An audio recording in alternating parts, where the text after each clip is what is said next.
So hello students, today we are here for our remaining content of the political science, and our topic is the crisis of democratic order. Means कि as per at the time of emergency and the tenure of Prime Minister Indira Gandhi in 1975, she imposed emergency on India according to Article 352, and because at that time the situation of country was not in favor, because many persons they want to against the Indira Gandhi, they want to raise their voice कि Indira हटाओ. So entire nations the condition was not favor. तो इसीलिए इंदिरा गांधी ने emergency को impose कर दिया था, emergency लागू कर दी थी 1975 में. आप देखिए यहाँ हमारे पास एक सबसे इम्पोर्टेंट क्वेश्चन आएगा जो हमसे लॉन्ग में पूछा जा सकता है आपसे, दैट इज कि क्या कॉन्सिक्वेंसेज रहे इमरजेंसी के, कॉन्सिक्वेंसेज क्या रहे. कॉन्सिक्वेंसेज बोले तो रिजल्ट्स, परिणाम. पहली बार हमारे यहाँ इमरजेंसी डिक्लेयर हुई थी इतने बड़े लेवल पर, ठीक है, और वो भी विदाउट एनी एक्सटर्नल वॉर, केवल इंटरनल सिचुएशंस की वजह से. तो उसके क्या क्या पैरामीटर्स को यूज किया गया था बाय द मिनिस्टर. तो let me start consequences of emergency. Okay, in which year? 1975. अब देखिए, it is given in your book, it is largest material, but we want to find it in a very similar way. यानी आपकी जो book में दिया हुआ है वो बहुत एक प्रिसाइजफुली दिया हुआ है, बहुत लंबे उसमें दिया हुआ है. तो हमें सारा का सारा एज इट इज नहीं करना, हमें इसमें से जो बूस्ट लाइनें हैं, जो इम्पोर्टेंट लाइनें हैं, वो आप सिलेक्ट करनी है. तो मैं यहाँ पर आपको कुछ पॉइंट्स बताऊंगी, आपको उन पॉइंट्स का डिटेल आपको बताना होगा. ओके, और वो डिटेल आपको बुक में मिल जाएगा, लेकिन हमें कोशिश करनी है कि उसको किसी पॉइंट में प्रिसाइज करें. तो सबसे पहले अगर हम बात करें कि जैसा आपको मैंने बताया था कि जब इमरजेंसी डिक्लेयर कर दी जाती है तो सारी पावर कहाँ सिचुएटेड हो जाती है? राष्ट्रपति, सेंट्रल गवर्नमेंट, यानी राष्ट्रपति. बिल्कुल सही बताया, प्रेसिडेंट के पास. बट हमारे कंट्री में प्रेसिडेंट एज अ फॉर्मल होता है, नाम मात्र का होता है, इसलिए वो सारी पावर कौन यूज करता है? Prime minister. तो यहाँ पर प्राइम मिनिस्टर कौन है? इंदिरा गांधी. तो उन्होंने क्या क्या चीजें, क्या क्या रूल्स रेगुलेशंस में बदलाव लाए हैं, उन्होंने कंट्री में कौन कौन से सिस्टम्स हैं जिनको चेंज किया है, वो हम इसमें देखेंगे. तो मेरी first line it is given in your book, that is agitation to an abrupt stop, strikes banned and the many opposition leaders were put in the jail. अब हम इसमें से पॉइंट कैसे बनाएंगे? देखिए, एजिटेशन मैं आपको शॉर्ट में बताया कि हम जब पैराग्राफ पढ़ेंगे तो आपको इसी के बारे में मिलेगा, बट हमें सब कुछ नहीं लिखना क्योंकि एग्जाम में हमारे पास इतना टाइम भी नहीं होगा. तो हम इसको शॉर्ट में कैसे करें? देखिए, एजिटेशन, स्ट्राइक, मूवमेंट्स, और इसके अलावा घेराव. घेराव जिसको हमने पढ़ा था, घेराव यानी घेरा डालना, डेमोन्स्ट्रेशन करना, ठीक है. वर्क बैंड इनके ऊपर कंट्रोल कर दिया गया है. क्यों कर दिया गया? आप सभी जानते हैं कि कोई भी एजिटेशन होगा, विद्रोह होगा, हड़ताल होगी, कोई आंदोलन होगा, लोग घेराव कर लेंगे, पथराव करेंगे, तो उससे स्थिति और ज्यादा खराब होगी. इसलिए इन सब के ऊपर क्या कर दिया? बैन कर दिया. सेकेंड, मैनी अपोजिशन लीडर्स को कहाँ डाल दिया? Jail, put in jail. आपको पता है, सभी जानते हैं कि विद्रोहियों को, अपोजिशंस को जेल में क्यों डाला जाता है? ताकि वो लोगों को और ज्यादा हमारे खिलाफ ना भड़का सके. Everybody knows that, this is simple way. ठीक है. नेक्स्ट अगर हम बात करें तो एक और चीज पर बैन लगा दिया था, the freedom of press. Clear? Government ban the freedom of press. What is the meaning of freedom of press? Everybody knows कि प्रेस एक ऐसा साधन है, एक ऐसा वे था जिसके थ्रू हम अपनी बात रख सकते थे, ठीक है। अब जब अपोजिशन को कोई बोलने का चांस नहीं है, अपनी बात कह ही नहीं सकते, तो नो डाउट जो मीडिया है उसके ऊपर भी बैन लगाना था। तो इसलिए जो भी न्यूज़पेपर्स, मैगजीन्स या whatever the systems which was related to on that time to the press, they have completely ban, उनको कंप्लीटली क्या कर दिया, बैन कर दिया। टेल मी, अगर आपके पास एक क्वेश्चन 6 मार्क्स में आ जाए तो यू कैन डू और not? Obviously it is a very simple question, because हम इसको क्या कर सकते हैं, प्रिसाइज कर सकते हैं। प्रिसाइज करने के सेंस हम इसको और ज्यादा थोड़ा डिस्क्राइब कर सकते हैं। हमें ये क्या मिलते जा रहे हैं, points. So this is your responsibility to note down in your book, ताकि आप जब पढ़ें तो आप इनको शॉर्ट समराइज कर सकें, क्योंकि बुक में आपका पूरा 4-5 पैराग्राफ्स का है, तो हम ये इतना नहीं लिख पाएंगे। तो आपकी रिस्पॉन्सिबिलिटी, आप उसको पॉइंट्स में लिखते जाइए, ओके। नेक्स्ट अगर हम बात करें, government use to control of the RSS और इस्लाम जमाती, कंट्रोल ऑन ओवर इस्लाम जमाती एंड आरएसएस, राष्ट्रीय स्वयं सेवक संघ। ये वो ग्रुप्स हैं जो कहीं ना कहीं कंट्री में मूवमेंट को और भड़काने की कोशिश कर रहे थे, तो इनको क्या कर लिया गया, कंट्रोल कर दिया गया। क्या कर लिया गया, किसने किया, गवर्नमेंट। कौन सी गवर्नमेंट ने, इंदिरा गांधी। क्लियर। एक और अगर हम बात करें, government use to the preventive detention, ये इंपॉर्टेंट है, गवर्नमेंट यूज प्रिवेंटिव डिटेंशन। या आपके पास क्वेश्चन अलग से भी आ सकता है, what is the meaning of preventive detention? इसको बोलते हैं हिंदी में निवारक नजरबंदी, नजरबंदी। मैं भी बैठा था, इसके पास कोरोना लिया है। यस। अब अगर हम बात करें what is the meaning of preventive detention, ये हमने 11th में भी पढ़ा था। Anybody can tell me what is the meaning of this? नहीं मैम, वो डिटेंशन था। वो अगर कोई भी पर्सन अरेस्ट होता है तो उसको है ना 24 आवर्स के अंदर कोर्ट में पेश करना पड़ेगा।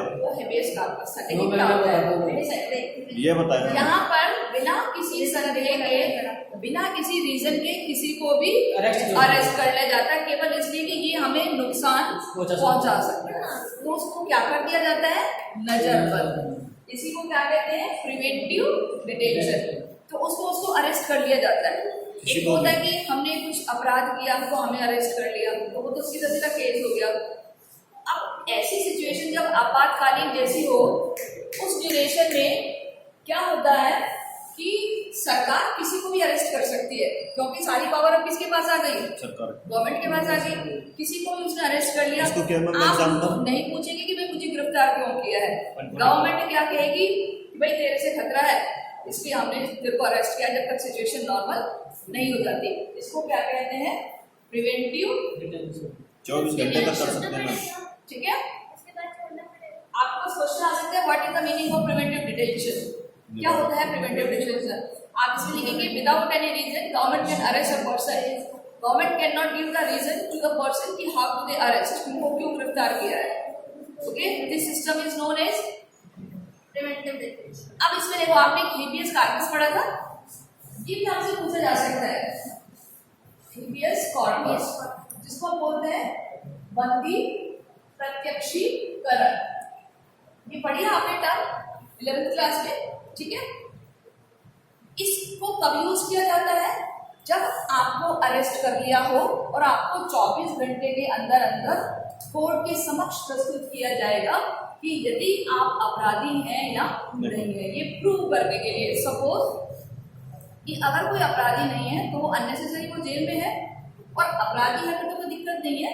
तो हेबियस कॉर्पस में क्या होता है कि 24 घंटे के अंदर अंदर उस व्यक्ति को कोर्ट के सामने प्रस्तुत किया जाता है।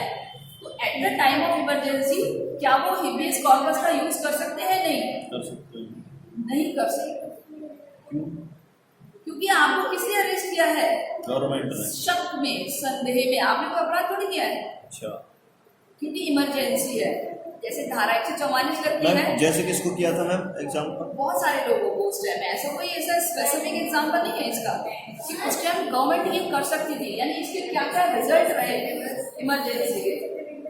ये तो मैम किसी नेता के लिए होगा फिर ये तो। Exact just like a dominant हो गया क्योंकि आरएसएस मैम इंडिया का आरएसएस राष्ट्रीय स्वयंसेवक संघ जो होते थे, सबसे बड़ा संगठन इंडिया का। ये सबसे ओल्डेस्ट है जो क्या करता था कि नेशन के लिए काम करता था, तो इसकी एक अच्छी हिंदू सेवा संघ अध्यक्ष भी कहते हैं। हाँ, तो इन लोगों को क्या कर लिया, बैन कर दिया गया ऐसे ग्रुप्स को, ताकि ये वायलेंस स्प्रेड ना कर सके। और अब इसी को बैन नहीं कर सकते मैम। वेरी गुड, ठीक है। अगर हम नेक्स्ट बात करें, arrest people can not challenge habeas corpus, यानी आप वो हिबियस कॉर्पस का भी यूज नहीं कर सकते, क्योंकि अभी जिसने बताया हिबियस कॉर्पस का भी यूज किया जाता है, हिबियस कॉर्पस का भी यूज किया जाता है। क्या मैम? हिबियस कॉर्पस क्या होता है? अभी तो सब जो होता है ना, जब किसी हर केस में होता है ना, अरेस्ट किया हो रेस्ट कर लेते हैं, है ना, और उस केस में जानने के लिए हिबियस कॉर्पस में आपको उसकी पर्टिकुलर मीनिंग भी लिखवा दूंगी। हिबियस 24 घंटे के अंदर कोर्ट में पेश नहीं करी तो बेल मिल जाती है। यस, उसको प्रूव करना पड़ेगा कि ये व्यक्ति विक्टिम है या नहीं, अपराधी है नहीं। अगर वो अपराधी है तो ऑब्वियसली फिर टाइम डेट देते हैं अगली। ठीक है, 24 घंटे के अंदर अंदर अगर पता चल जाएगा कि हाँ ये अपराधी नहीं है, उसको रिलीज कर दिया जाता है, नहीं तो उसको अरेस्ट किया जाता है। अब देखिए हिबियस कॉर्पस की जो पेटिशन थी उसको भी चैलेंज किया गया। किसको चैलेंज किया गया? और ये हिबियस कॉर्पस पेटिशन किसने दी है हमें? किसने दी है? इंदिरा गांधी। हिबियस कॉर्पस का यूज हम कौन कर सकते हैं, कौन हमें प्रोवाइड कराता है? Supreme constitution. वेरी गुड, कौन प्रोवाइड कराता है? Constitution। कॉन्स्टिट्यूशन। किसके लिए? For the supreme court. हम सुप्रीम कोर्ट के तहत इसको यूज कर सकते हैं। सुप्रीम कोर्ट कितने रिट इशू करता है? 5 रिट्स। तो उसमें सबसे पहले रिट यही थी ना, ये तभी यूज की जाएगी अगर किसी के फंडामेंटल राइट्स को एक्सप्लॉइट किया जाएगा। तो जैसे बताया था ना कि फंडामेंटल राइट अगर एक्सप्लॉइट होते तो 5 प्रकार की दवाइयां आपको बताई थी 11th क्लास में, तो ये पहली दवाई है। अब ये दवाई भी काम नहीं कर रही इमरजेंसी में, तो समझ में आया कि भाई मैं वो क्यों अरेस्ट करा, बताओ तो सही 24 घंटे अंदर अंदर, लेकिन कोई बताने वाला नहीं है। अगर इमरजेंसी के टाइम पे किसी को अरेस्ट कर लेते तो वो ड्यूरेशन थोड़ी होती है कि कितने दिन तक नो, रखेंगे वो। कोई ड्यूरेशन, तभी तो ये यूज नहीं कर पा रहे।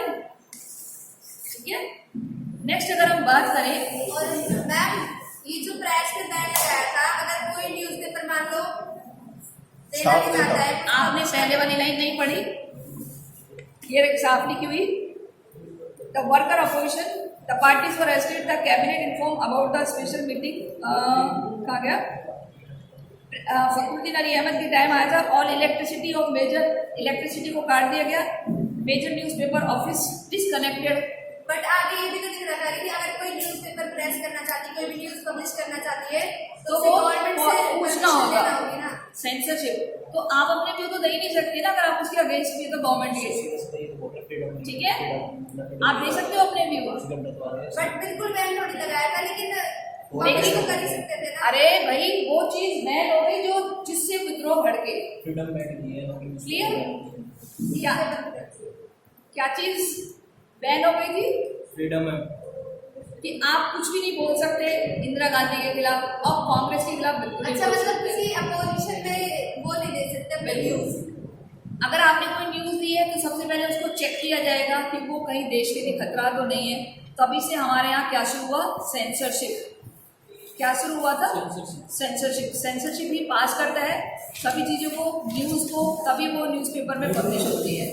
कोई मूवी होती कुछ है भी तो हो मैम, उसको सब भी सेंसर पास करेगा। एग्जैक्ट, सेंसर और बोर्ड है। हिंदू छोड़ के। यस, तो वो चीजें जो किसी भी कंट्री के लिए डेंजर्स ना हो। ओके, इसीलिए सिंपल आप अगर लिखेंगे ना, यस बेटा, जब आप पढ़ेंगे टॉपिक में आपको पता चल जाएगा किस किस पे बैन लगाया था, किस पे नहीं लगाया था, यानी आप गवर्नमेंट से पूछ करके सारे काम कर लेते हैं। नेक्स्ट अगर हम बात करें प्रिवेंटिव डिटेंशन के बाद, हिबियस कॉर्पस को चैलेंज किया गया था 1976 में। सुप्रीम कोर्ट ने एक्सेप्टेड की थी the government play. In 1976, Supreme Court accepted.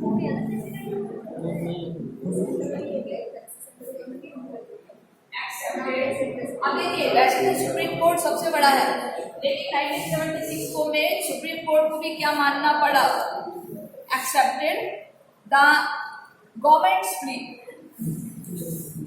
The government split, मतलब उनकी बाकी दलियों को मानना पड़ा। क्यों? आपको पता है ना कि 76 में क्या हुआ था? 1976 में क्या हुआ था? 73 में जस्टिस वगैरह कुछ था ना, कुछ सीनियरिटी वगैरह कुछ नहीं। जो सीनियर पर्सन होता है उनको छोड़ करके ऐसे पर्सन को ले लिया जो नया था, सुप्रीम कोर्ट का चीफ जस्टिस बना दिया। चीफ जस्टिस ऑफ इंडिया वाला है ना, तो वो कहीं ना कहीं बात अखर रही थी उन लोगों को कि जिसकी वजह से ऐसे लोगों को लग रहा था कि कहीं हमारा नंबर कट ना हो जाए। इसीलिए उन्होंने क्या करा, जो सुप्रीम कोर्ट थे उन्होंने उस बात को एक्सेप्ट कर लिया कि ठीक है जो चल रहा है वो सही है। तो इसीलिए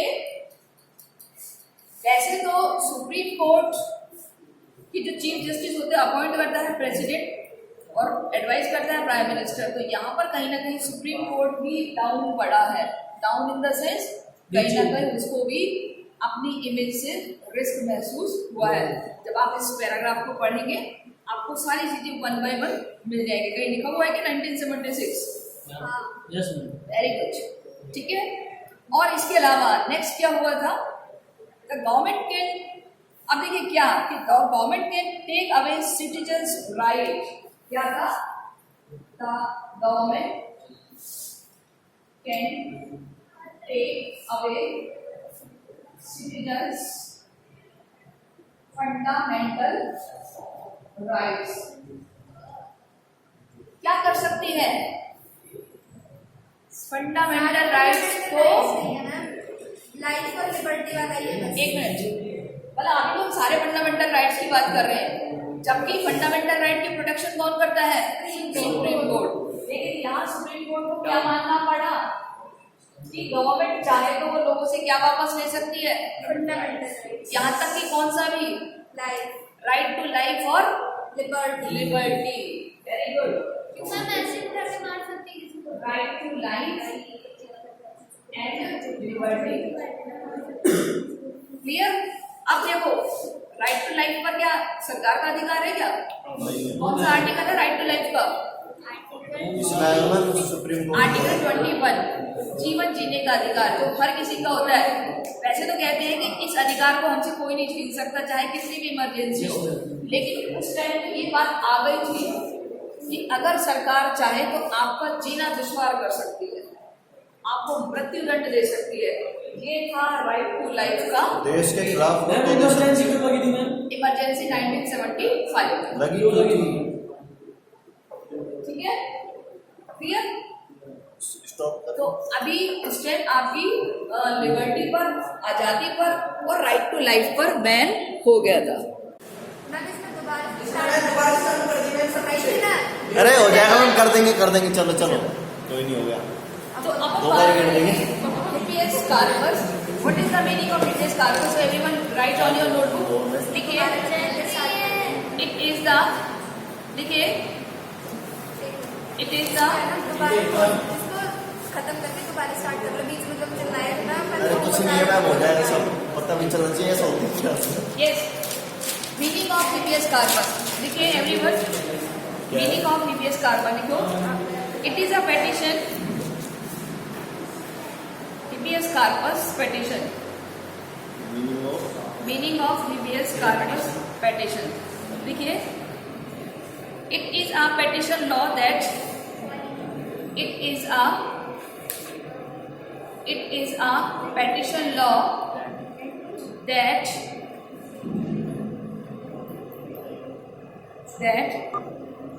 a person cannot be kept, a person cannot be kept in prison, prison मतलब जेल, ठीक है, प्रिजन, जेल लिख देता हूँ। unless they first be brought before court,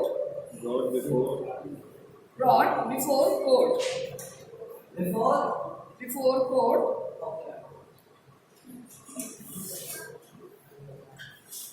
which decides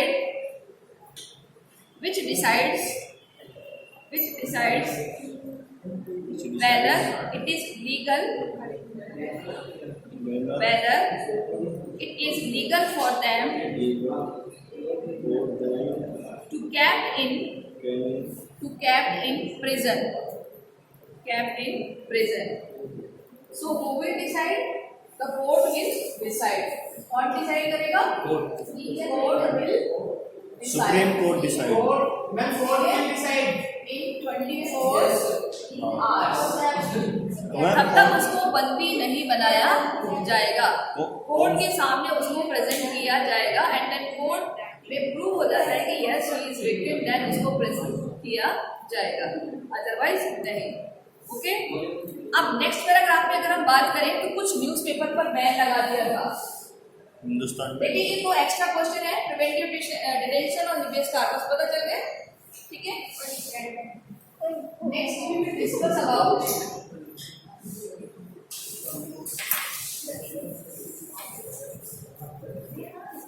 कौन सी पॉलिटिकल पार्टी न्यूज़पेपर पर बैन लगा दिया था। Hindustan Times, Punjab. Indian Express states है। ओ ये तो पुराना है। Which newspapers had oppose censorship?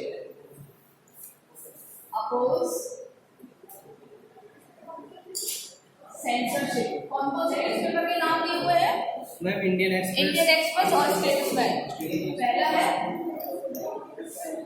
Indian express और सेकंड है स्टेट्समैन, ठीक है। ये तो एक हो गया हमारा न्यूज़पेपर का क्वेश्चन। इसी से लगता हुआ सिमिलर दूसरा क्वेश्चन हो रहा है जो कि है which magazine close down the submit of censorship. कुछ ऐसी मैगजीन भी थी जिनको क्लोज कर दिया गया है। कौन सी मैगजीन, क्या नाम है मैगजीन्स का? सेमिनार और main stream.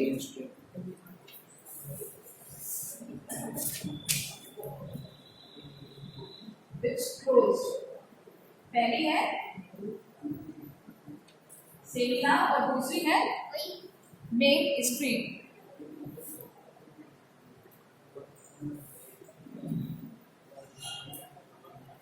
Clear? So according to our paragraph, that is, there are many dissents and the resistance at the emergency. The political were not arrested. As had it when underground the organized protests against the government. So newspaper like Indian Express or statements protested against the censorship by leaving blank spaces for new items and the concern.